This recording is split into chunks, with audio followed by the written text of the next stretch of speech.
Billion ডলারের লোকসান হয়েছে ভারতের। শুধু 5 যুদ্ধ বিমান আর 1 ড্রোন ধ্বংস হওয়ার কারণেই বিশাল ক্ষয়ক্ষতির মুখে নয়াদিল্লি। পাকিস্তানি বাহিনীর গোলার আঘাতে প্রাণও গেছে 15 ভারতীয়র।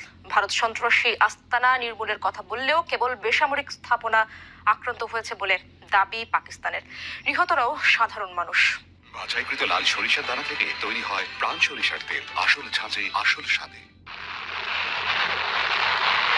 ফরাসি প্রযুক্তির রাফাল যুদ্ধ বিমান কিনতে গেল মাসের শেষ দিকে চুক্তি স্বাক্ষরিত হয় নয়াদিল্লি প্যারিসের মাঝে। প্রায় $7,500 মিলিয়ন বিনিময়ে 26টি রাফাল যুদ্ধ বিমান কিনতে চুক্তিবদ্ধ হয় ভারত। সেই হিসাবে প্রতিটি ফাইটার জেটের দাম পড়েছে আনুমানিক $285 মিলিয়ন।